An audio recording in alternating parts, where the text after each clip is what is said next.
move on to some thoughts, feelings, and behaviors, as well as physiological arousals that we tend to see when we have high amount of stress. Some people might be thinking, well, I'm not good enough, I will never succeed, I cannot compare to that person, or I don't know where to start from. So those are some of the thoughts that they might be having. They might be feeling agitated or irritable, or there might be some fearfulness present, or even feelings of low mood. You might start feeling more depressed. You might be behaving in a very different way than what you would normally do. Let's say that you don't communicate so well with your friends, with your family, and so on. Or you might be easily distracted, or you might start having some irregular sleeping patterns, or you might start coming up with excuses and say to your manager, this is why, for instance, I did not meet that deadline. So coming up with different excuses and not actually confronting maybe what is the source of stress, the foundation. The physiological arousal could be, let's say, having some headaches, or you might have heart palpitations, or you might start sweating, or you might feel dizzy or even nauseous.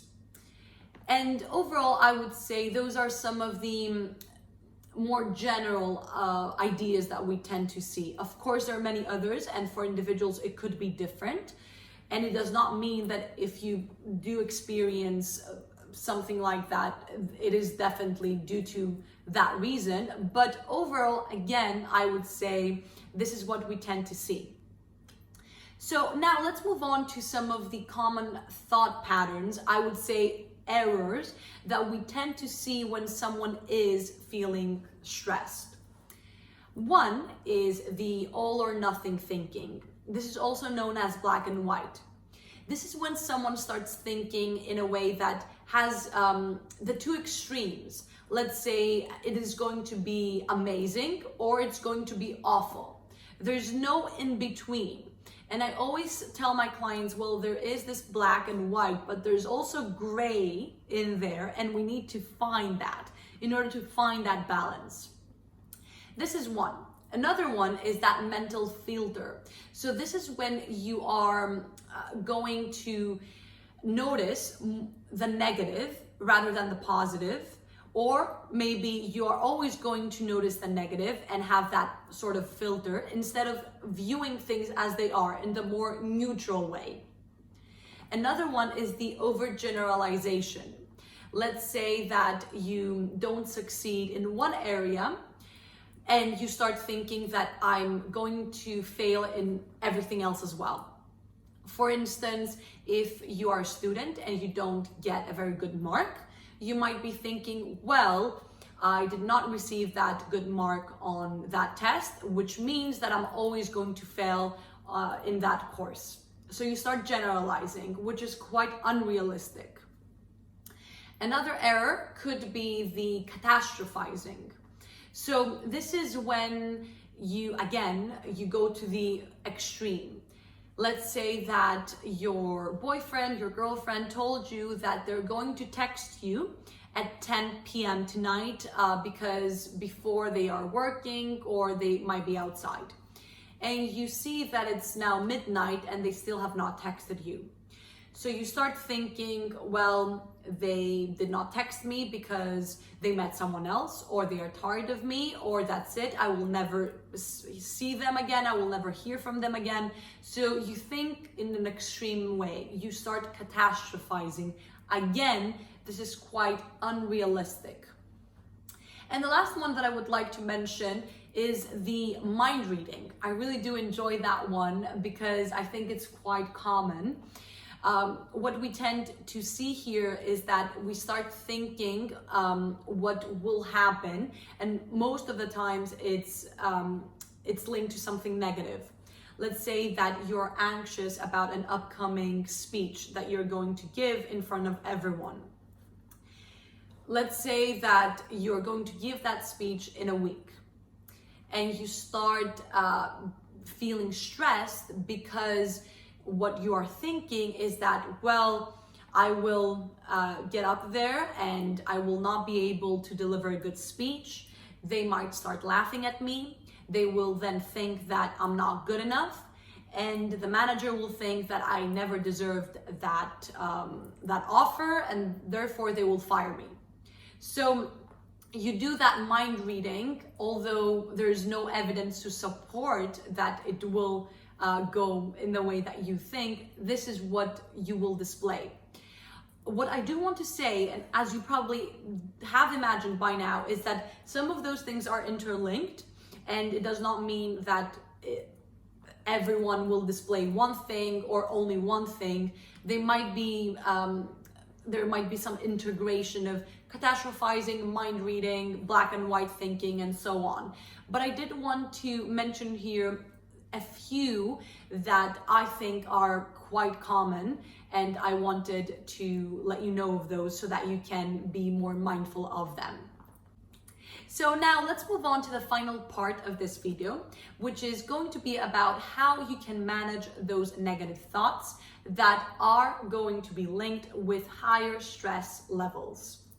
So I'm just going to mention a few things. Of course, there are many other things, and you can explore other potential ways of managing your stress on your own, or if you are in therapy, you can of course discuss this with your therapist. Now, one of those things that I have here to suggest is keeping an emotional diary. What I have noticed for my clients is that they do tend to think, when I suggest that it's actually quite simple and it's not going to be beneficial.